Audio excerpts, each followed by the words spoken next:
Personne ne t'explique que l'esprit, si tu le laisses libre cours, devient ton pire ennemi. Ce n'est pas la vie qui t'écrase, mais le poids accumulé de tes propres pensées. La peur, l'anxiété et le stress ne sont pas des visiteurs externes, ce sont des mécanismes internes que nous entraînons sans le vouloir, jour après jour, jusqu'à ce qu'ils deviennent une habitude.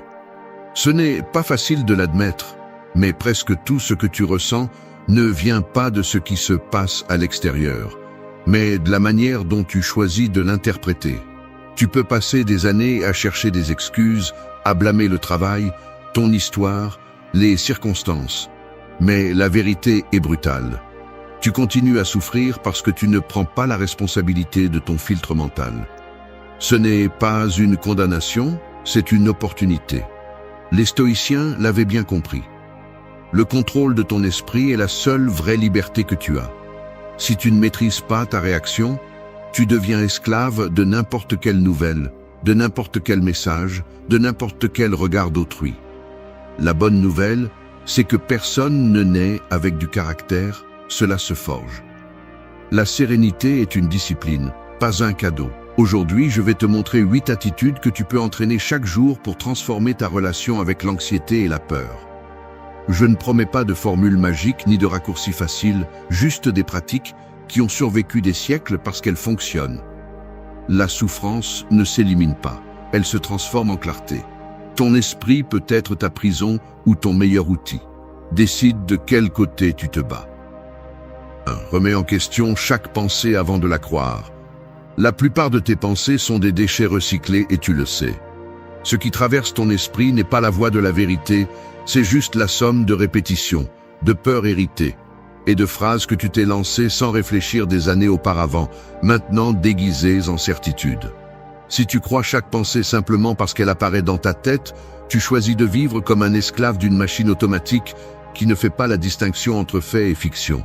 La douleur authentique est inévitable, mais la plupart de la souffrance est fabriquée en interne, parce que tu avales n'importe quelle phrase mentale sans filtre. Arrête de chercher des excuses. Tu n'es pas spécial. À tout nous viennent des pensées irrationnelles. Mais la différence réside dans ceux qui les remettent en question et ceux qui se laissent entraîner par elles jusqu'au fond. L'esprit n'est pas un juge impartial, c'est un fabricant d'histoires, la plupart étant distordues. Et si tu ne lèves pas un mur critique entre ce que tu penses et ce que tu crois, tu vas devenir complice de ton propre auto-sabotage. C'est le premier entraînement que demande le stoïcisme. Ne pas accepter comme vérité automatique quoi que ce soit que tu n'as pas examiné en profondeur. Ne te trompe pas. Remettre en question tes pensées n'est pas un exercice de développement personnel léger. C'est une nécessité vitale si tu veux vraiment cesser de vivre piégé dans la peur ou l'anxiété. Lorsque tu laisses chaque pensée passer directement à ton compte émotionnel, tu t'endettes avec des préoccupations qui n'ont jamais existé. Tu te charges de poids fictifs et tu finis par réagir à des menaces qui n'existent que dans ta tête. Veux-tu vraiment continuer à offrir tes jours à des histoires que tu n'as même pas vérifiées? L'esprit a besoin de discipline, pas de câlin. Si tu n'es pas capable de défier tes pensées les plus automatiques, tu seras otage d'elles chaque fois qu'elles apparaîtront. Peu importe combien de livres tu lis ou combien de vidéos tu regardes, si tu n'appliques pas ce filtre critique, tu continueras à tomber dans les mêmes pièges que toujours. Chaque fois qu'une idée surgit dans ton esprit, cela va mal se passer, je ne suis pas assez, je ne peux pas gérer cela. Tu as 2 options. L'accepter comme un fait ou l'examiner en profondeur, comme le ferait un stoïque face à son pire adversaire. Demande-toi, quelle preuve réelle soutient cette pensée? Est-elle basée sur des faits ou sur des projections défaitistes? Qui a mis cette idée-là, toi ou la peur accumulée? Chaque réponse honnête est une brique dans la reconstruction de ton caractère. Ne te contente pas de la première version que ton esprit te propose. Tu n'es pas une victime de ce que tu penses, tu es l'architecte de ce que tu crois. Chaque pensée non remise en question est un nouveau masque que tu mets pour éviter l'inconfort de grandir. Abatte ces masques. Arrête de protéger tes limitations comme si c'était des trésors. Prends la responsabilité de ton entraînement mental. Ne te permets pas le confort d'accepter tout par défaut. Le véritable contrôle émotionnel commence lorsque tu remets en question ton propre récit. Il n'y aura pas de sérénité tant que tu continueras à croire sans filtre. Remets en question, défie, désarme. Si ton esprit te présente des catastrophes, balaie avec des faits, pas avec plus de peur. C'est la différence entre vivre comme un spectateur passif ou comme quelqu'un qui décide. L'esprit t'appartient, mais seulement si tu le maîtrises. Tu n'es pas ce que tu penses, tu es ce que tu décides de croire. 2. Prends la responsabilité de ton interprétation interne. Tu franchis la porte de ta maison après une journée compliquée. Les clés tombent sur la table et, à cet instant même, l'esprit commence à tourner. Tu repasses ce qui s'est mal passé au travail, la phrase que quelqu'un t'a lancée et qui te pique encore, la facture que tu n'as pas pu payer, un message qui n'est jamais arrivé. Le corps est à la maison, mais à l'intérieur, tu es toujours piégé dans un film qui ne s'arrête pas. C'est automatique. Tout contretemps se transforme en une menace amplifiée, tout silence se remplit d'interprétations négatives. Personne n'a besoin de te dire quoi que ce soit, car tu portes déjà l'armure d'anticiper les problèmes. Ce mécanisme ne vient pas de l'extérieur. C'est ta lecture interne qui transforme le quotidien en un fardeau inutile. Ce qui te fait mal, ce qui te stresse, ce qui t'inquiète, presque jamais ce n'est le fait nu. C'est l'interprétation, cette traduction privée de la réalité, que, sans t'en rendre compte, tu décides d'accepter comme la seule version possible. Prends la responsabilité de ce qui se passe à l'intérieur. Tu n'es pas un simple spectateur de tes pensées, tu es l'éditeur qui décide quelle version de la journée reste. Si tu restes en pilote automatique, chaque frottement insignifiant se transforme en une crise, chaque erreur en une sentence, chaque regard d'autrui en une menace voilée. L'esprit, si tu le laisses sans supervision, fonctionne comme un filtre défectueux qui déforme tout ce qu'il reçoit. Et ce filtre, tu l'as construit au fil des ans, avec tes croyances, tes peurs, tes expériences mal digérées. Chaque fois que tu dramatises un détail, que tu assumes des intentions là où il n'y en a pas, que tu présumes que tout affecte plus que les autres, tu renforces ce filtre et multiplies inutilement le poids que tu portes. Ce n'est la faute de personne d'autre. Ici, il n'y a pas de victime de la réalité, seulement des responsables de l'interprétation. Le stoïcisme exige une honnêteté brutale. Ce que tu interprètes t'appartient, pas au monde. Le monde n'a pas l'obligation de s'adapter à tes attentes, ni de te protéger des inconforts. Si quelque chose t'irrite, t'angoisse ou te fait peur, commence par observer quelle histoire tu te racontes à ce sujet.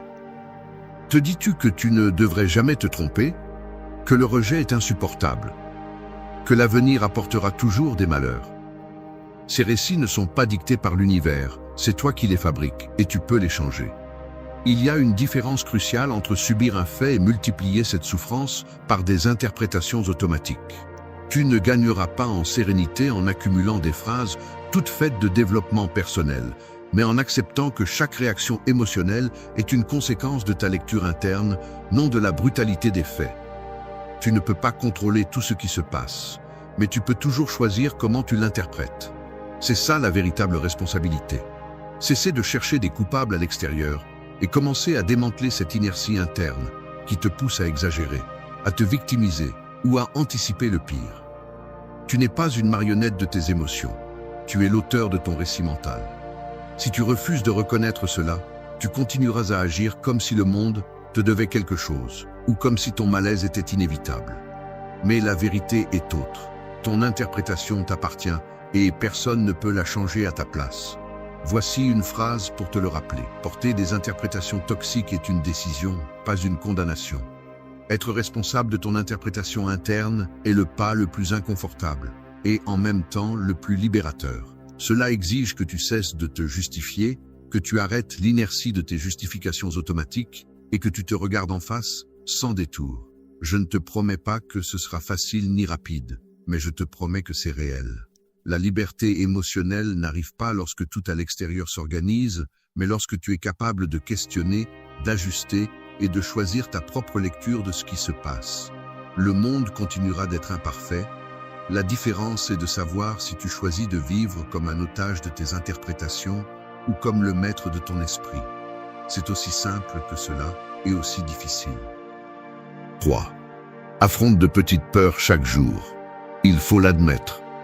La plupart d'entre nous préfèrent vivre avec de petites peurs plutôt que de les affronter réellement. Je le dis sans détour, car il est inconfortable de reconnaître que souvent, la peur n'est pas une réaction ponctuelle, mais une habitude enracinée que nous alimentons par l'évasion et la routine. Il est plus facile de rester dans la tranchée de ce que l'on connaît, à négocier avec ses propres limites, que de sortir pour exposer cette insécurité, même si c'est dans quelque chose de minime. Ce mécanisme a sa logique. La peur, en petite dose, ressemble à une alarme tolérable que l'on n'éteint jamais complètement, mais qui ne vous laisse pas avancer non plus. Vous la gardez là, comme une part d'anxiété que vous acceptez de payer quotidiennement pour éviter le risque de ressentir de la honte, du rejet ou de l'inconfort.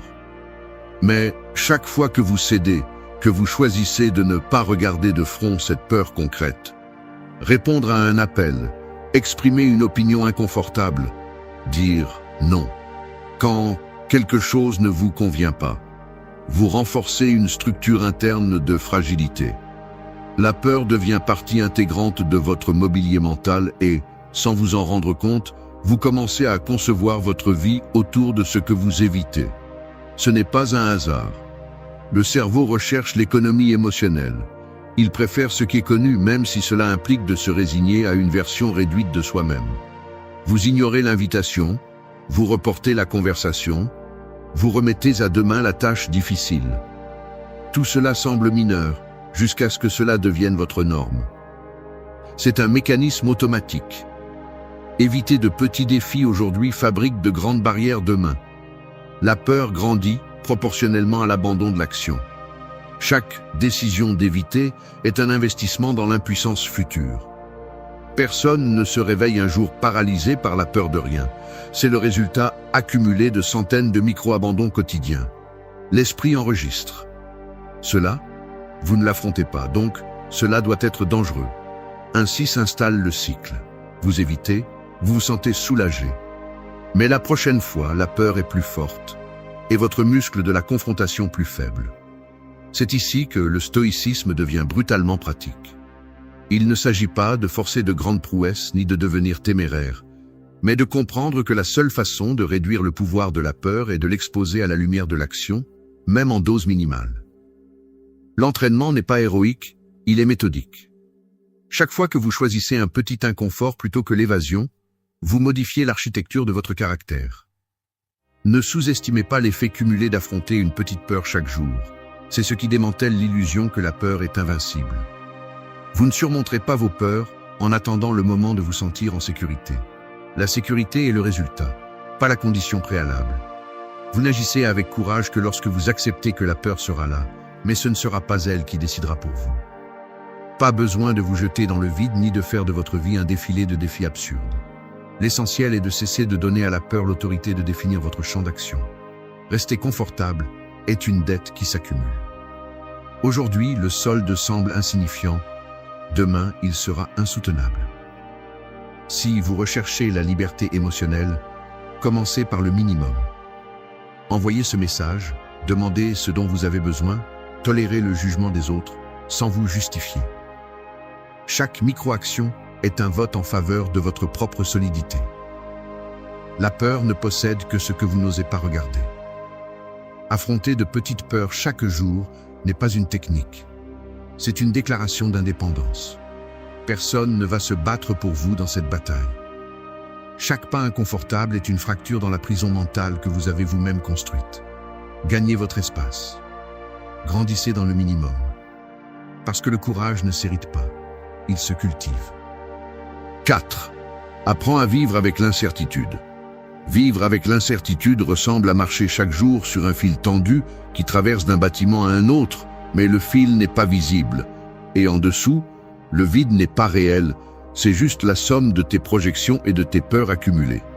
Les pieds doutent, les muscles se tendent, les mains cherchent une rambarde qui n'existe pas. Chaque pas semble risqué, mais le danger presque toujours est une invention de l'esprit. Le corps réagit. Mâchoire serrée, respiration superficielle, le pouls accéléré comme si l'abîme était tangible. C'est le quotidien de ceux qui ont besoin de garanties avant d'avancer, de ceux qui exigent des certitudes avant de décider, de ceux qui remettent leur vie à plus tard en attendant que le risque de tomber disparaisse. Mais la vérité est que le fil ne sera jamais stable et le contrôle absolu est un mirage qui n'apporte que de l'usure. L'instinct cherche la sécurité comme on cherche un rocher solide dans une rivière tumultueuse. Mais la vie n'est pas un sol statique. Elle change de forme, de vitesse, de direction. S'accrocher à l'illusion que tout doit être sous contrôle, c'est porter un poids impossible. C'est comme marcher avec une armure qui te promet protection, mais qui en même temps t'immobilise. Tu le vois dans les petits gestes. Cette longue pause avant d'envoyer un message important, le regard fixé sur l'écran en attendant une réponse qui n'arrive pas, le récapitulatif interminable de scénarios dans la tête avant de prendre une décision minimale. Il y a une profonde fatigue à vivre ainsi, comme si chaque mouvement devait être approuvé par une autorité invisible qui ne donne jamais son feu vert. Accepter l'incertitude n'est pas une résignation, c'est une maturité. Cela signifie cesser d'exiger de la vie des garanties qu'elle ne te donnera jamais. Cela nécessite de tolérer l'inconfort de ne pas savoir, la sensation d'être à la dérive, sans carte définitive. Mais juste là, dans cet espace inconfortable, c'est là que s'entraîne le véritable courage. Car avancer sans certitude est un acte de confiance radicale. Non pas dans l'avenir, mais dans ta propre capacité à t'adapter. Chaque fois que tu choisis de bouger malgré le fait de ne pas tout avoir clair, tu envoies un message direct à ton esprit. Je n'ai pas besoin de contrôler chaque variable pour agir. C'est la liberté que le stoïcisme propose. Et elle ne s'obtient pas en lisant de belles phrases, mais en affrontant l'instabilité, les yeux ouverts et le pas ferme. L'anxiété se nourrit de l'obsession du contrôle. Plus tu essayes d'anticiper tout, plus ta marge d'action se réduit. La vie ne s'arrête pas pour attendre ton autorisation. Et si tu refuses d'agir tant que tout n'est pas garanti, tu te condamnes à la paralysie déguisée en prudence. Répète ceci. Il n'y a pas de certitude, mais il y a une décision. Cette phrase est un rappel brutal que la seule chose sûre est ta capacité à choisir malgré la peur. Il n'est pas nécessaire de devenir insensible ni téméraire, juste d'abandonner l'attente enfantine que tout se déroulera selon tes calculs. Personne ne peut te promettre un parcours sans secousse, mais tu peux t'engager à ne pas laisser le doute décider pour toi. La sérénité, au final, n'arrive pas quand tout est prévisible, mais quand tu acceptes que la seule constante est le changement et que ton pouvoir réside dans ta capacité à t'adapter, non à contrôler. L'incertitude ne se supprime pas, elle se navigue. Fais de cette phrase une boussole. Chaque jour que tu tolères de ne pas savoir, que tu avances sans garantie, que tu te permets de ressentir le vertige sans céder à la panique, tu entraînes la partie la plus forte de ton caractère. Ne cherche pas à amortir la vie en l'enveloppant dans du plastique. Ose marcher sur le fil invisible. Car vivre avec l'incertitude n'est pas une condamnation. C'est la preuve que tu es toujours vivant et éveillé. 5. Ancre ton esprit dans le présent. Arrête d'hypothéquer ta vie pour l'avenir. C'est aussi simple que brutal. La plupart des gens vivent comme si le présent n'était qu'une salle d'attente pour quelque chose qui n'arrive jamais, piégés dans une sorte de limbe mentale où tout ce qui est important, urgent et précieux est toujours à quelques pas, jamais ici et maintenant. Je te le dis sans détour. Cette habitude de remettre ta présence à plus tard, de vivre avec le regard suspendu sur ce qui viendra ou sur ce qui est déjà passé, n'est pas innocente. C'est la racine de ton anxiété, de ta peur, de ton insatisfaction chronique. Crois-tu vraiment que tu peux résoudre quoi que ce soit en occupant ton esprit avec des scénarios qui n'existent pas? En fabriquant des inquiétudes comme si c'était un devoir moral? Ne te trompe pas, ce n'est pas de la responsabilité. C'est une excuse déguisée en prévoyance. L'anxiété est le prix que tu payes pour te refuser à être là où tes pieds se trouvent. Chaque fois que tu te surprends à ressasser de vieilles erreurs ou à projeter des tragédies futures, tu abandonnes le seul terrain solide que tu as, le présent. Il n'y a rien d'héroïque à être toujours distrait. Il n'y a aucun mérite à être le champion de l'anticipation catastrophique, ni de gloire à ressasser de manière obsessive ce qui aurait pu être. Ce que tu fais, en réalité, c'est affaiblir ton caractère offrir ton énergie à des fantômes et te vider dans des scénarios qui n'existent que dans ta tête. Le présent est inconfortable, car il exige que tu prennes tes responsabilités, que tu acceptes ce qui est, sans anesthésie ni report. C'est pourquoi tu fuis. C'est pourquoi tu préfères la fantaisie d'un avenir contrôlé à la rudesse du réel. Mais cette évasion a un coût. Chaque minute que tu ne vis pas, c'est un morceau de vie qui ne revient pas. Le stoïcisme n'est pas une philosophie de résignation, c'est une discipline de présence sauvage. Il ne s'agit pas de répéter des phrases clichés sur le fait de vivre l'instant présent, mais d'entraîner l'esprit à ne pas fuir. Je te le rends facile. Chaque fois que tu remarques que ta tête s'égare, que le défilé d'hypothèses, de menaces, de choses à faire impossibles commence. Stoppe la net. Reviens. Oblige-toi à regarder ce que tu as devant toi, même si cela te dérange, même si ce n'est pas idéal. Ta bataille n'est pas contre l'avenir ni contre le passé. Elle est contre le piège de la distraction interne. Chaque seconde où tu retrouves ta présence est une victoire réelle. Ne sous-estime pas ce muscle. Un esprit indiscipliné est un terrain fertile pour la peur. Un esprit entraîné dans le présent est un refuge inexpugnable. Ne te permets pas l'excuse facile de dire que c'est comme ça que tu es, que te préoccuper te prépare, que anticiper te protège. Mensonge. La seule chose que tu réussis à faire, c'est de multiplier le poids que tu portes et d'épuiser ta capacité de réponse. Arrête de chercher la paix dans un demain qui n'existe pas et commence à apprivoiser l'inquiétude ici et maintenant. La sérénité n'est pas un cadeau qui arrive quand tout est en ordre, c'est le résultat de ton refus de vivre dans le report éternel. Rends-le inconfortable. Quand l'esprit voudra fuir, tire-le en arrière. Respire, sens ton corps. Observe ce qui est devant toi. Répète jusqu'à ce que ça fasse mal. Et quand tu voudras abandonner, rappelle-toi ceci. Le présent est ton seul outil. Le reste n'est que fumée. Tu n'es pas victime de tes pensées dispersées. Tu es complice chaque fois que tu choisis de jouer leur jeu. Si tu veux reprendre le contrôle, arrête de négocier avec l'évasion. L'esprit qui ne s'ancre pas dans le présent est un terrain vague. Choisis d'habiter ta vie ou accepte que tu ne feras que la voir passer de loin. 6. Observe tes émotions sans t'identifier. Tu n'es pas tes émotions. C'est la vérité que la plupart rejettent parce qu'elle est inconfortable, voire violente pour l'ego. Tu as grandi en croyant que ce que tu ressens te définit, que si aujourd'hui l'anxiété ou la peur te submerge, alors tu es une personne anxieuse ou craintive. Mais cette identification est le plus invisible et en même temps le plus lourd des boulets que tu traînes chaque jour. Le mécanisme est subtil. Une émotion apparaît, l'esprit la catégorise et sans t'en rendre compte, tu t'appropries cette étiquette comme si c'était ta peau. La colère n'est pas seulement une réaction, elle devient ta personnalité. La tristesse cesse d'être un moment et se transforme en ton histoire principale. Ainsi, tu vis kidnappé par des vagues internes qui, en réalité, n'ont pas de propriétaire, car les émotions ne demandent pas la permission ni ne confirment ton identité avant d'apparaître. Elles surgissent simplement, montent et descendent, comme le pouls ou la respiration. Mais tu t'accroches à elles comme si elles étaient des vérités absolues, et c'est là que tu commences à te perdre. L'esprit, obsédé par le contrôle, veut donner un sens et un nom à tout ce qui se passe à l'intérieur. Si tu ressens de l'inquiétude, ton dialogue interne est immédiat. Je vais mal, c'est insupportable, quelque chose ne va pas chez moi. Tu ne supportes pas l'inconfort de ressentir sans explication. Alors tu fabriques un récit, tu crois à la narration, et l'émotion finit par occuper le centre de ton identité. Voici le piège. Plus tu te définis par ce que tu ressens, plus tu t'éloignes de la liberté intérieure.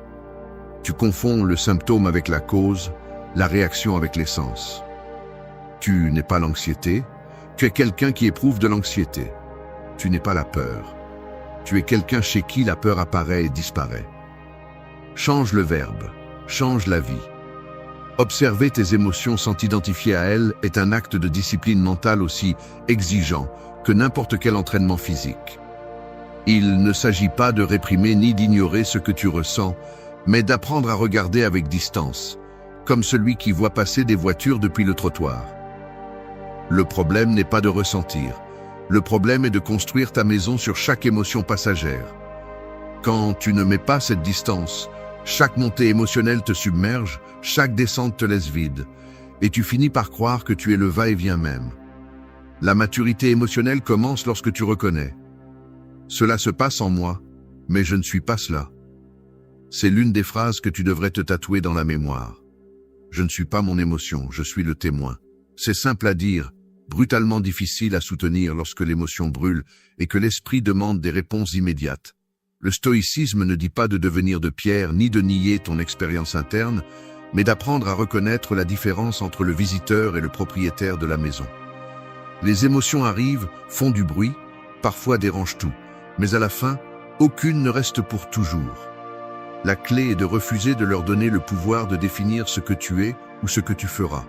Chaque fois que tu t'identifies, tu abandonnes ton autonomie. Chaque fois que tu observes avec distance, tu récupères une partie de ta liberté. Le travail est inconfortable, car il implique de renoncer au confort de la victimisation et d'assumer le contrôle de ton récit interne. Personne ne peut faire ce travail à ta place. La prochaine fois que tu ressentiras de l'anxiété, de la tristesse ou de la colère, ne te lance pas dans des interprétations ni dans des justifications. Arrête-toi. Observe ce qui se passe dans le corps. Nomme l'émotion sans t'en approprier. Ne dis pas « je suis cela ». Dis « cela est ici maintenant ». C'est là que commence la véritable indépendance émotionnelle. Souviens-toi, les émotions ne gouvernent que celui qui leur remet le trône. Choisis d'être témoin, pas prisonnier. Car la sérénité n'est pas l'absence d'émotion, c'est la capacité de ne pas fusionner avec elle. 7. Utilise l'action pour dissoudre l'anxiété. Tu te réveilles et dans les premières minutes, la journée te tend déjà le premier piège. Tu ouvres ton téléphone et lis un message ambigu, ou tu te souviens soudainement de cette tâche que tu n'as pas résolue hier.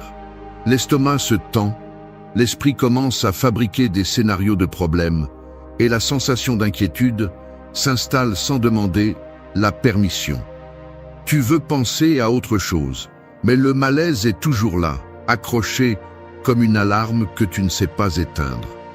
Ce n'est pas un hasard, l'esprit, lorsqu'il détecte une menace. Réelle ou imaginée, entre en mode analyse infinie, repassant les mêmes pensées et multipliant l'anxiété à chaque tour.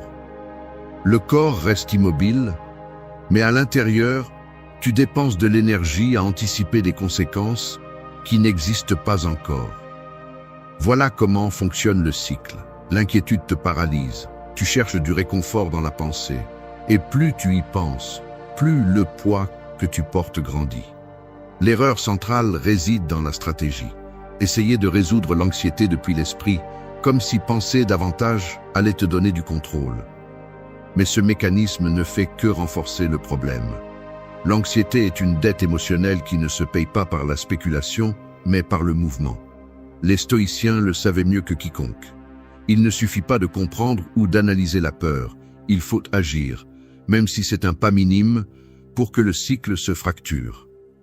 Chaque fois que tu cèdes à l'inertie de l'inquiétude, tu deviens otage d'un processus mental qui se nourrit de paralysie.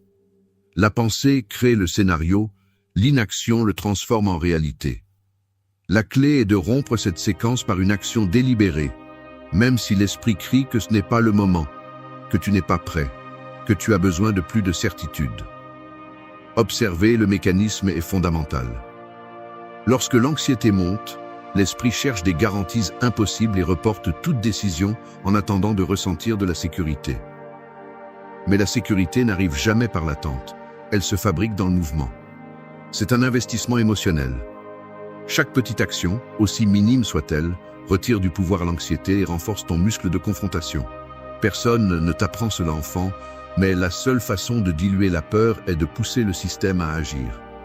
Tu peux rester assis à repasser tout ce qui pourrait mal tourner, ou tu peux envoyer cet email, engager cette conversation inconfortable, sortir te promener même si ton corps pèse. Le changement est presque imperceptible au début, mais chaque réponse active affaiblit le cycle d'inquiétude automatique. Le piège mental le plus courant est de croire que tu dois attendre de te sentir motivé, sûr ou calme avant d'agir. C'est là que l'anxiété gagne. Elle te convainc que l'action dépend de l'état émotionnel, alors qu'en réalité, c'est l'inverse. Bouge d'abord et observe comment l'esprit s'adapte. Ce principe n'est pas une formule magique, mais il est brutalement efficace. Si tu cèdes, la dette envers l'anxiété grandit. Si tu agis, même maladroitement, la dette commence à se rembourser d'elle-même. Il ne s'agit pas de réaliser de grandes prouesses, mais de fracturer le mécanisme de la procrastination. Fais le minimum, mais fais-le maintenant. L'esprit peut spéculer éternellement, mais le corps ne connaît que le présent. Chaque fois que tu choisis l'action plutôt que la pensée circulaire, tu récupères une portion de contrôle. Agir est la seule véritable issue. Ne laisse pas à l'anxiété le luxe d'avoir le dernier mot. Décide de bouger, même si c'est contre ton gré. La peur se nourrit de l'attente. La sérénité se construit dans le mouvement. Si tu veux dissoudre l'anxiété, fais de l'action ton refuge le plus solide. Ne négocie pas avec la stagnation. Paye la dette émotionnelle par des actes, pas par des tours mentaux. La liberté n'est jamais dans l'attente. Elle commence toujours par le premier pas. 8. Construisez des rituels qui renforcent votre clarté. Je vais dire quelque chose qui n'est pas souvent admis. La plupart de vos journées ne s'effondrent pas à cause de grandes tragédies, mais à cause d'une accumulation de petites négligences internes. Je le vois en moi, et si vous êtes honnête, vous le verrez en vous aussi. Vous ouvrez les yeux, et vous traînez déjà la gueule de bois mentale d'hier. Les mots que vous n'avez pas dit, l'alerte invisible du téléphone, la sensation d'être en retard avant même de commencer. Vous vous préparez un café, mais vous ne savourez même pas la première gorgée, parce que votre tête est déjà en train de faire des listes, anticipant des échecs, passant en revue des comptes à régler. Votre attention est fragmentée, sautant comme une aiguille détraquée entre les stimuli, et même si votre corps bouge, la clarté est un luxe qui semble ne pas vous appartenir. Ce n'est pas que vous manquiez de volonté, c'est que vous avez transformé la dispersion en votre état de base. Chaque matin, l'esprit s'installe en mode automatique.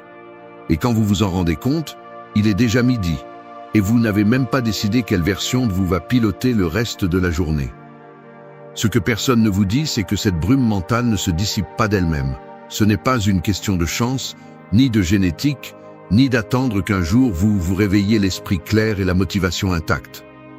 Le chaos intérieur se combat avec de la structure, et c'est ici que les rituels entrent en jeu.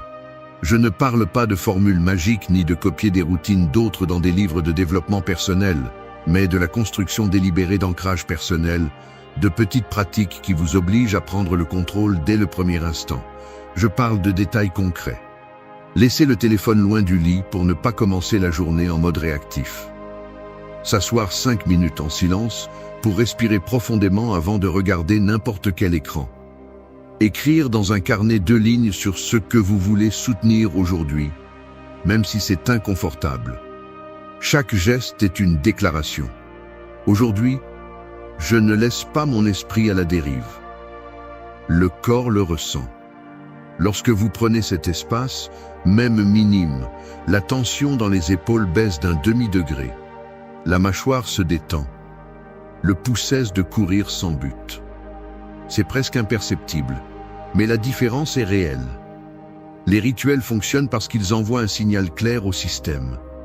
Ici, c'est moi qui commande, pas les impulsions, pas les notifications, pas l'anxiété héritée. Vous n'avez pas besoin de faire une retraite spirituelle, ni de vous lever à 5 heures du matin. Vous avez besoin d'un espace, même bref, où l'intention prend le dessus sur l'habitude. C'est inconfortable au début, parce que votre esprit va se battre pour revenir au pilote automatique. Mais chaque jour où vous maintenez le rituel, même maladroitement, vous renforcez le muscle de la clarté. Ne sous-estimez pas le pouvoir du minimum répété. L'esprit, tout comme le corps, a besoin de répétition pour changer de forme. Si vous commencez la journée en contrôle, même si ce n'est que pendant 10 minutes, vous n'êtes plus une victime de la dispersion des autres. Vous êtes l'architecte de votre présence. La clarté n'est pas un don réservé à quelques-uns. C'est une discipline qui se construit comme un mur de briques. Une chaque matin, sans excuse. Le monde peut être en chaos, mais vous décidez d'où vous vous reliez à ce chaos. Ritualisez la clarté, et le reste commence à s'organiser tout seul. il y a une phrase que vous devriez retenir. Ce que vous répétez vous construit. Ne vous définissez pas par votre état mental d'aujourd'hui. Définissez-vous par le rituel que vous choisissez de maintenir chaque jour, même lorsque vous n'en avez pas envie. Parce que là, dans cet espace gagné à la sueur de votre front, se trouve la véritable différence entre vous laisser entraîner et choisir avec quelle mentalité vous allez vivre votre vie. Si tu t'arrêtes un instant pour observer avec froideur, tu te rendras compte que ton corps ne ment jamais.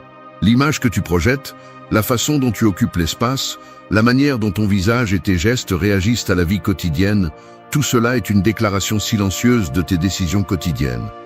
Ce n'est pas une question de génétique ni de chance. Ce que les autres voient est l'effet accumulé de ce que tu répètes. Tolère et laisse passer devant le miroir, et loin de lui. L'usure ne vient pas d'un coup, mais des habitudes automatiques, des petites négligences et des excuses qui deviennent routine jusqu'à ce que la présence s'éteigne et que la vitalité se fasse sentir absente. La plupart vivent ainsi, traînant leur corps comme si la fatigue était un mérite, justifiant le désordre comme s'il était inévitable. Mais, si tu as le courage de te regarder avec honnêteté, tu te rendras compte que la discipline se reflète avant les mots, que l'autocontrôle se remarque dans le regard, que la tempérance se lit dans la posture et que la négligence finit toujours par coûter cher. Le respect de soi se construit dans l'invisible, dans la somme de choix minimes qui semblent ne pas importer jusqu'à ce qu'ils changent tout. Personne ne viendra te sauver de tes propres habitudes. Si tu veux que le monde te perçoive différemment, tu devras commencer par cesser de vivre en automatique. Le corps est le journal de tes habitudes. Le changement n'attend pas, il ne demande pas non plus la permission. Observe vos habitudes sans excuse. La vérité est celle-ci. Vos habitudes vous trahissent et vous ne vous en rendez même pas compte. Peu importe ce que vous dites, ni les justifications que vous inventez pour vous sentir à l'aise. Si vos coutumes sont médiocres, votre présence sera médiocre, et c'est tout.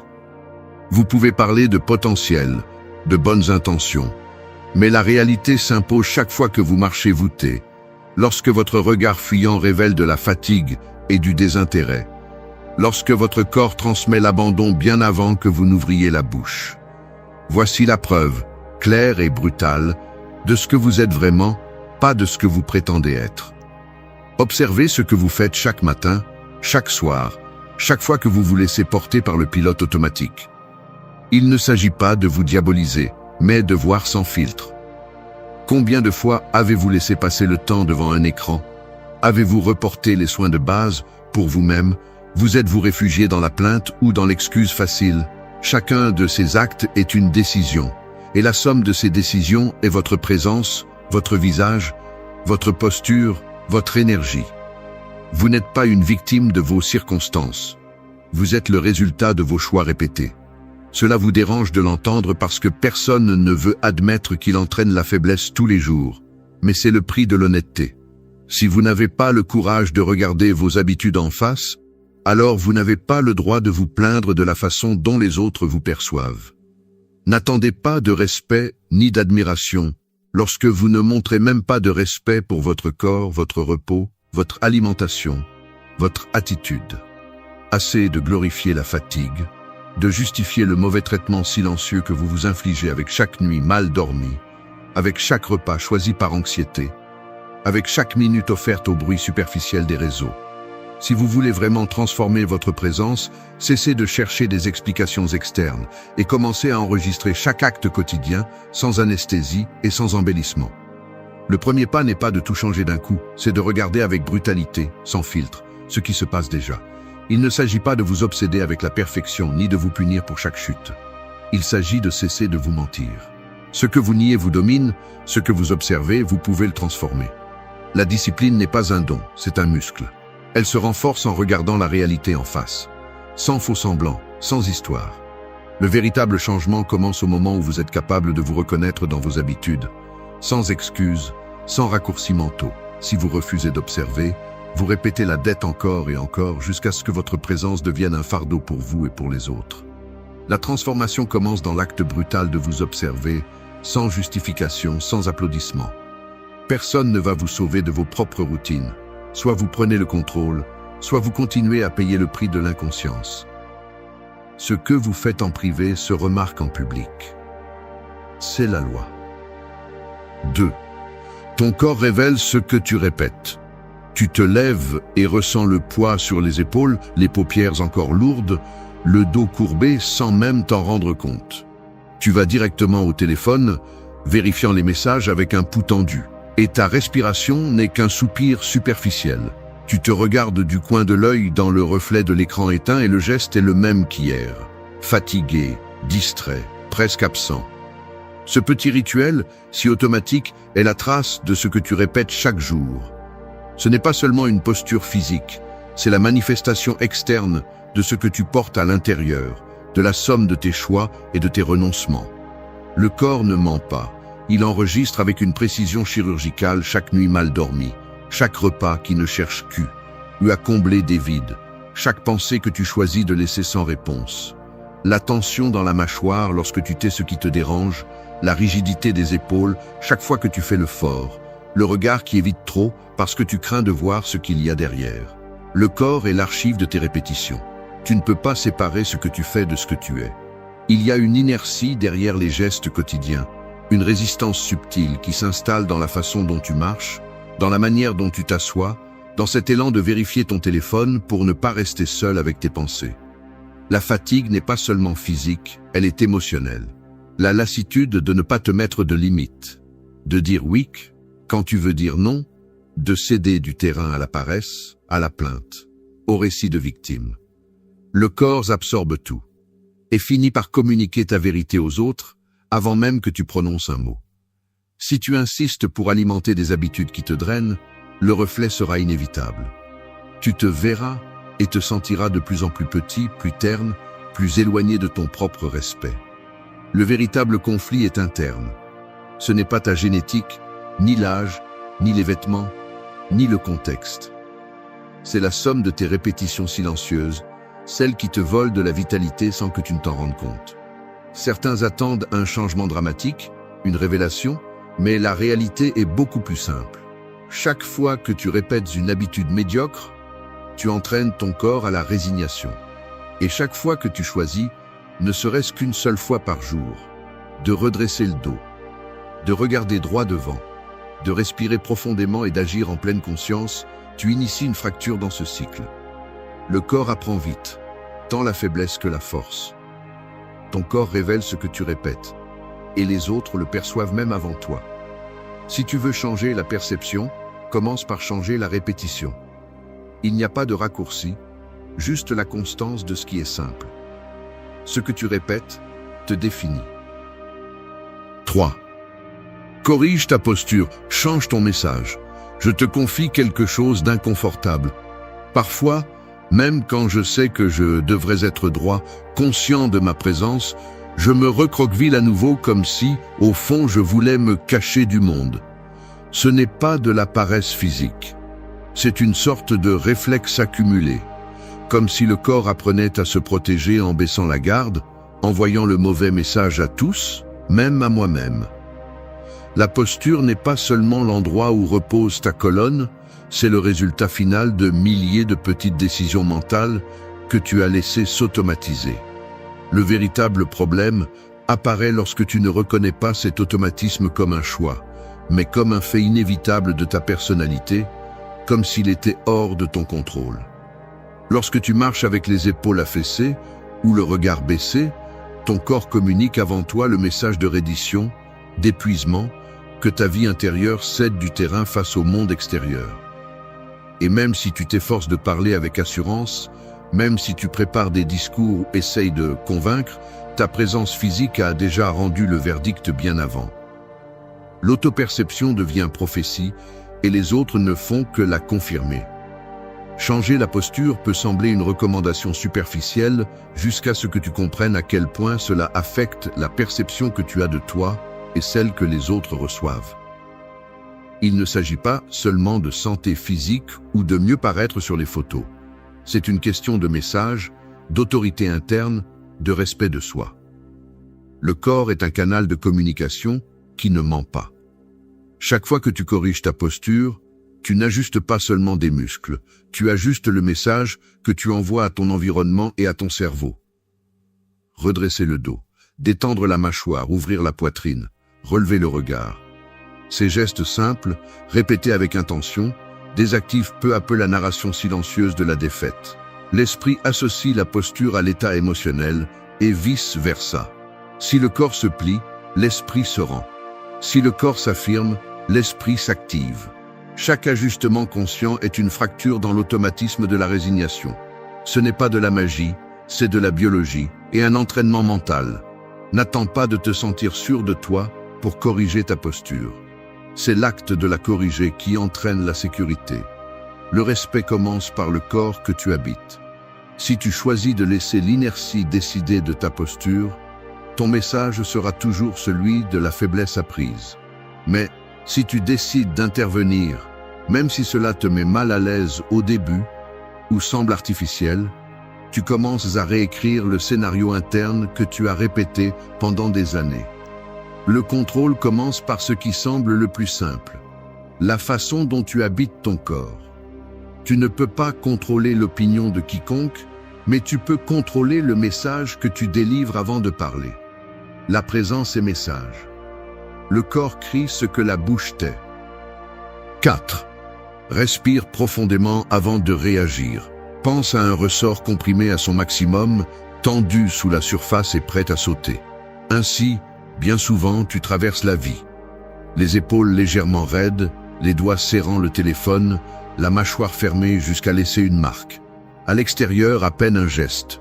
À l'intérieur, l'accumulation de 1000 petites tensions que personne ne voit, mais que le corps enregistre et transmet comme un langage secret. Il suffit d'un mot, d'un commentaire déplacé, d'un message inattendu, et tout ce ressort interne se libère dans une réaction automatique. C'est le moment où tu cesses d'être présent et deviens simplement une réponse. Un reflet conditionné par la fatigue, l'anxiété ou les comptes émotionnels non réglés. L'air devient court, la respiration se contracte dans la poitrine et le pouls s'accélère sans que tu ne t'en rendes compte.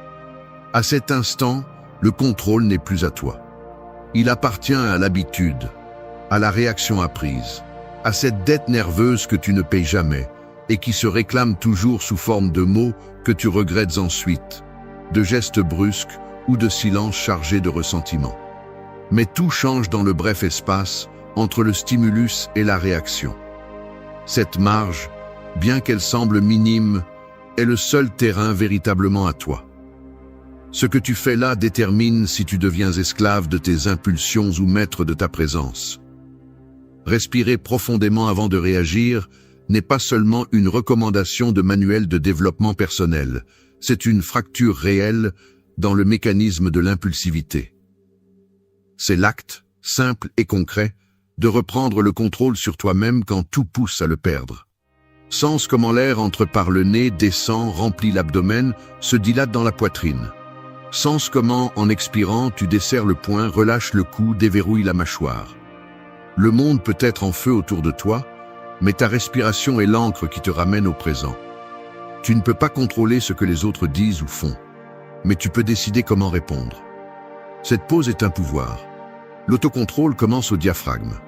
Dans la pratique, tu le remarqueras dans les petites choses. Le courriel agressif auquel tu ne réponds pas immédiatement, la discussion familiale où tu choisis de contenir ta voix, le commentaire blessant que tu ne renvoies pas avec un autre du même acabit. Chaque fois que tu respires avant d'agir, le ressort perd de sa force, la réaction automatique s'affaiblit et ta présence se renforce. C'est là que se cultive la véritable tempérance, dans la maîtrise de ses propres réponses. Une respiration peut changer le cours d'une journée. Celui qui contrôle sa réaction contrôle son destin. La pause, bien que brève, est la différence entre ajouter de la tension ou libérer de l'espace pour une décision consciente. Personne ne remarque l'effort de l'extérieur, mais ton corps le remercie et ton environnement le perçoit. Le respect de soi se construit dans ces secondes d'oxygène et de silence. Respire profondément avant de réagir. C'est là que commence le véritable contrôle. 5. Choisis bien ce que tu consommes au quotidien. Tout ce que tu consommes te façonne, même si tu refuses de l'admettre. Tu n'es pas aussi fort que tu le crois si tu passes la journée à nourrir ta tête et ton corps avec des déchets, espérant que la discipline et la clarté fleurissent de nulle part. Chaque gorgée, chaque bouchée, chaque minute d'attention que tu offres à l'écran est un investissement direct dans ton avenir ou dans ta misère. Il n'y a pas de neutralité. Soit tu te construis, soit tu te détruis, décision après décision, choix après choix. Arrête de te mentir en pensant que ces petits excès, ces séries interminables, cette nourriture choisie sur un coup de tête, cette information chargée de colère, ne laisse pas de traces. Ton système nerveux ne fait pas la différence entre ce que tu vois, ce que tu entends, ce que tu manges et ce que tu crois. Il absorbe tout et le transforme en matière première pour ton humeur, ton énergie, ton apparence et ton attitude. Si l'alimentation principale de tes journées est le drame des autres, la plainte numérique, le sucre facile, la comparaison toxique et l'information poubelle, ne t'attends pas à avoir de la lucidité ni de la force pour affronter ce qui compte. Voilà le piège. Tu veux des résultats différents, mais tu répètes un régime émotionnel et physique qui te rend juste plus faible. Ce que tu consommes en silence est ce qui t'affecte le plus. L'autotromperie préférée est de croire que tu peux compenser plus tard, qu'un week-end de désintoxication efface des semaines d'excès et de négligence.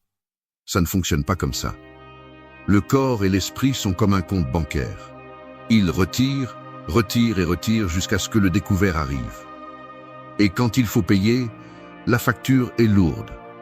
Fatigue, irritabilité, peau terne, regard perdu, énergie qui s'évapore avant midi.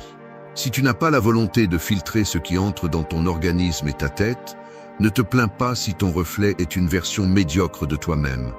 La véritable discipline ne commence pas à la salle de sport ni dans la méditation, mais dans la brutalité de l'honnêteté en reconnaissant ce que tu laisses entrer dans ta vie et pourquoi. Chaque impulsion que tu suis sans questionner t'entraîne vers la faiblesse. Chaque fois que tu choisis la facilité, tu cèdes du terrain. Il ne s'agit pas de devenir obsédé, il s'agit de respect de soi. Personne ne va choisir à ta place. Personne ne va nettoyer le désordre intérieur que tu génères chaque jour.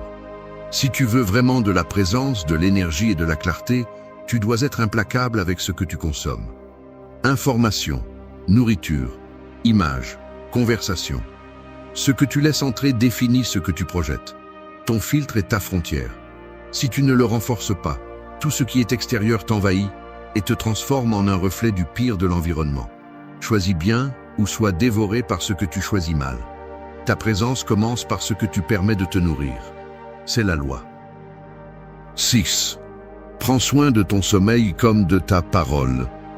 Personne qui néglige son sommeil ne peut feindre la présence ni l'autorité. C'est la vérité inconfortable. Tu peux tromper les autres un moment, mais ton corps finira par trahir la dette que tu accumules nuit après nuit de repos superficiel. Il n'y a pas de volonté qui puisse compenser l'épuisement d'un esprit fatigué ni d'un corps privé de réparation. La fatigue chronique ne se remarque pas seulement dans tes cernes ou dans la lourdeur de tes paupières, mais aussi dans l'irritabilité avec laquelle tu réponds, dans la dispersion qui trahit tes mots, dans l'absence d'éclat dans ton regard. Le sommeil est la base sur laquelle tout le reste se construit. Quand tu l'utilises comme monnaie d'échange, tu le payes avec ta clarté, ton énergie et ta capacité à tenir la parole que tu engages chaque jour. Beaucoup de gens croient que dormir peu est un insigne de force, comme si sacrifier le repos était une preuve d'engagement ou d'ambition. C'est un mensonge dangereux qui n'entraîne que la médiocrité. Celui qui ne respecte pas ses heures de sommeil finit par vivre dans un état de dette permanente. Tout coûte plus cher, tout irrite davantage, tout semble être une montée. L'esprit fatigué cherche des raccourcis, tombe plus facilement dans la plainte et l'autotromperie, perd la tempérance qui distingue celui qui gouverne sur lui-même. Quand tu ne prends pas soin de ton repos, ton caractère en souffre. L'autocontrôle s'affaiblit, la patience devient fragile et la capacité de bien choisir s'évapore. Ce n'est pas une question de dormir juste ce qu'il faut, c'est une question d'honorer le seul espace où le corps et l'esprit peuvent redémarrer et se recomposer pour affronter la journée avec dignité. Le sommeil est un acte de respect de soi, aussi sérieux que de tenir la parole que tu donnes. Négliger ton repos, c'est te trahir dans l'essentiel. C'est te dire que tu peux remettre à plus tard ce qui est urgent maintenant. Chaque nuit que tu offres à l'insomnie volontaire, à l'écran illuminé ou à l'inquiétude sans filtre, tu accumules une dette que ton corps réclamera inévitablement. Et cette réclamation va directement à ta présence. Visage terne, énergie dispersée, regard vide. Celui qui dort mal vit à moitié, réagit au lieu de décider, survit au lieu de diriger. Il n'y a pas de transformation possible sans une base solide de repos. Tu veux clarté, force et contrôle sur tes émotions, mais tu te refuses le droit de te reposer. Là se trouve la contradiction qui sabote tout effort de changement réel. Le respect commence dans l'invisible, dans la discipline d'éteindre le monde extérieur pour permettre au corps et à l'esprit de se réparer. Prends soin de ton sommeil comme de ta parole. Ce que tu promets et ce que tu reposes sont la structure sur laquelle repose ton caractère. Si tu ne peux pas te soutenir dans ce qui est le plus simple, tu ne pourras pas non plus te soutenir dans ce qui est difficile. La discipline nocturne est l'entraînement secret du jour. Sans sommeil, il n'y a pas de présence. Sans présence, il n'y a pas de respect. 7. Modère ton temps devant les écrans. Tu vas à la cuisine avec le téléphone à la main, vérifiant les notifications presque par réflexe pendant que tu te sers un verre d'eau. Tu ne remarques même pas le geste. Le pouce glisse, tu ouvres un réseau, tu en fermes un autre, tu changes d'écran sans vraiment regarder. Quand tu t'en rends compte, 15 minutes se sont écoulées, debout, le regard perdu dans une succession interminable d'images et de messages qui ne t'apportent rien. L'eau est toujours là, tiède, et l'esprit est déjà saturé avant même de commencer la journée. C'est ce cycle invisible qui se répète encore et encore, de petites fuites d'attention, qui, additionnées, finissent par drainer l'énergie, étourdir la pensée et brouiller la notion réelle du temps. Ce n'est pas seulement une question de loisir, c'est une érosion silencieuse de la présence, de la capacité à concentrer l'attention et à maintenir la discipline sur soi-même. L'utilisation excessive des écrans altère non seulement ton repos, mais déforme aussi la perception que tu as de toi, des autres et de la valeur même du quotidien. Il y a un mécanisme clair derrière cette compulsion à vérifier le téléphone. L'esprit recherche la gratification instantanée, la distraction facile et l'évasion face à tout léger inconfort ou ennui. Ainsi, tu entraînes sans le vouloir l'incapacité de tolérer le vide, d'être avec toi-même, de faire face à l'inconfort naturel de la vie sans un filtre numérique entre les deux. La conséquence est directe. Une moindre capacité de concentration, moins de tolérance à la frustration et une présence de plus en plus fragmentée. Quand tu ne peux pas rester 5 minutes sans vérifier l'écran, ton attention est hypothéquée et ton autocontrôle s'affaiblit. Chaque minute devant l'écran est une décision qui t'éloigne de la réalité palpable et entraîne ton esprit à la dispersion. Ce qui semble être un repos est, la plupart du temps, un entraînement à l'anxiété. Si tu te réveilles et que la première chose que tu cherches est le téléphone, si tu manges avec l'appareil à côté, si tu ne peux pas regarder une série sans vérifier des messages toutes les 10 minutes, alors tu es en train de cultiver une incapacité réelle à habiter le présent. Et cela transcende le numérique. La posture voûtée, les yeux fatigués, l'expression absente, sont la trace physique d'une habitude qui te vole ta vitalité. Personne ne respecte celui qui ne peut pas maintenir sa propre attention. La présence s'affaiblit lorsque le regard se perd dans l'écran. Il ne s'agit pas de diaboliser la technologie, mais de lui mettre des limites claires. Le contrôle ne réside pas dans le rejet du progrès, mais dans la décision de quand et comment tu t'exposes. Modère le temps, établis des fenêtres spécifiques et éteins les notifications qui n'entraînent que l'urgence et l'anxiété. Récupère l'espace mental qui t'appartient et utilise-le pour renforcer la présence. Être ici, maintenant, avec ceux qui sont devant toi ou avec toi-même, sans le besoin constant de stimulation externe. L'attention est la monnaie avec laquelle tu payes ta propre présence. Si tu la donnes sans filtre, tu perds le respect de soi et le contrôle sur ton énergie. Personne ne peut le faire à ta place. Ce que tu donnes à l'écran, tu le retires de ton caractère. Entraîne ton attention, récupère ton temps. La véritable maîtrise commence au doigt qui décide de ne pas glisser. 8. Maîtrisez vos gestes. Maîtrisez votre présence. Parfois, je me retrouve dans des situations absurdes. Je me surprends à bouger mes mains avec nervosité au milieu d'une conversation, à toucher ma montre, à jouer avec mes clés, à croiser et décroiser les bras, comme si je cherchais une armure invisible. Ce qui est inconfortable, c'est de réaliser, dans ce microseconde de lucidité, que ces gestes ne sont pas le fruit du hasard. Ils sont la trace physique d'une tension que je ne sais pas nommer, une anxiété muette qui s'infiltre par les doigts, les épaules, le regard. Personne ne me le dit à voix haute, mais je sens comment l'énergie dans la salle change, comment l'interlocuteur s'éloigne à peine, peut-être sans savoir pourquoi. Le corps ne négocie pas. Ce que vous ne traitez pas, il le traduit en petite fuite, en tic, en rigidité, en une présence qui semble se rétracter ou devenir agressive selon la charge interne. Assis devant une table, les doigts tambourinent sans permission, la jambe bouge toute seule, la mâchoire travaille en silence et l'expression faciale révèle plus de fatigue ou d'impatience que je ne voudrais montrer. C'est un langage que personne n'enseigne, mais que tout le monde comprend. Le respect se perd avant même d'ouvrir la bouche lorsque vos gestes sont ceux de quelqu'un qui ne se contrôle pas.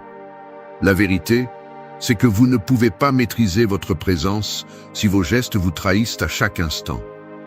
Le corps enregistre et reproduit tout. L'irritation non résolue se glisse dans un froncement de sourcils. L'insécurité se cache dans la manie de se toucher le visage. Le besoin d'approbation se remarque dans le sourire forcé ou dans le regard qui cherche insistant la réaction de l'autre. Chaque mouvement compte, même ceux qui semblent insignifiants. Lorsque vous entrez dans un lieu et que vos épaules s'avancent, lorsque vous parlez et que vos mains s'agitent sans direction, lorsque vous changez le poids d'un pied à l'autre, comme si vous vouliez fuir, tout le monde le perçoit. Personne n'a confiance en celui qui ne peut pas garder son corps calme. L'agitation physique est lue comme une faiblesse, comme un manque de contrôle, comme une fracture dans le caractère. La discipline se remarque dans le calme, dans la pause consciente, dans le geste intentionnel qui ne cherche pas d'approbation ni ne cache d'insécurité. La maîtrise commence dans le minimal, une respiration profonde, les épaules détendues, les mains posées calmement, le regard qui se maintient sans trembler. Vous n'avez pas besoin d'une formation en théâtre ni d'étudier le langage corporel pour comprendre cela. Il suffit d'observer ceux que vous respectez. Ils ont tendance à bouger peu, mais chaque geste est sûr, délibéré, transmet une présence.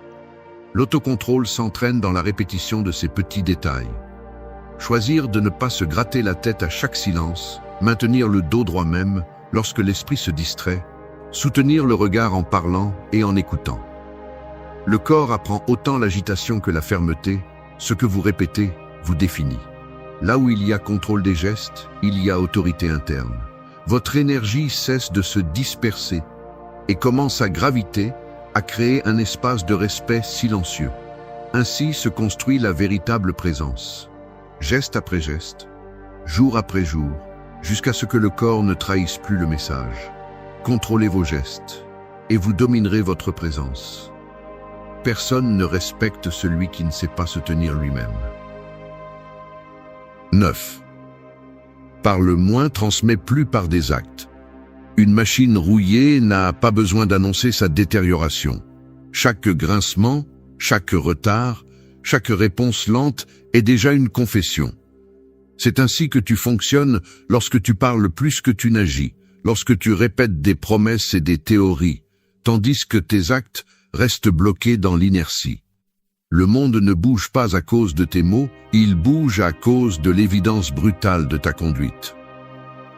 Peu importe combien de fois tu expliques tes intentions, ni combien de plans tu déclares à haute voix. Ce que tu laisses réellement dans l'air, c'est la trace de tes décisions concrètes. Parler beaucoup est le mécanisme favori de celui qui craint de s'exposer vraiment. L'averbiage est la carapace de celui qui n'ose pas mettre son corps en jeu. À quoi sert l'éloquence si ce que tu offres est vide? Les gens sentent l'incohérence avant même que tu termines ta phrase. Il n'y a pas de respect pour celui qui vit à justifier son manque d'action, seulement de la patience épuisée et une distance croissante.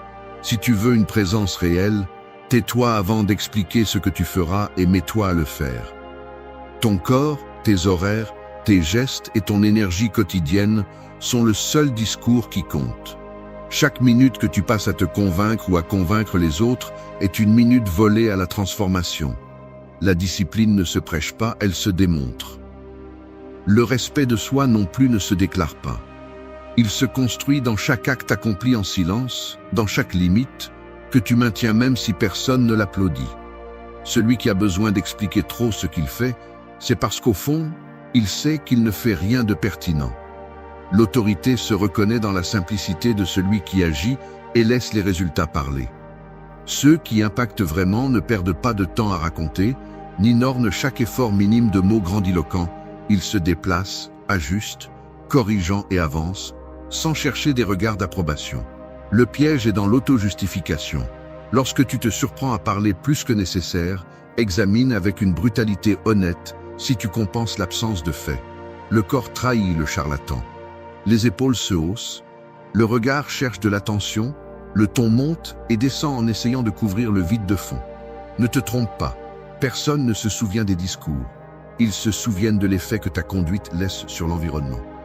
La cohérence est le muscle le plus difficile à entraîner, car elle ne se construit que dans la répétition silencieuse des actes.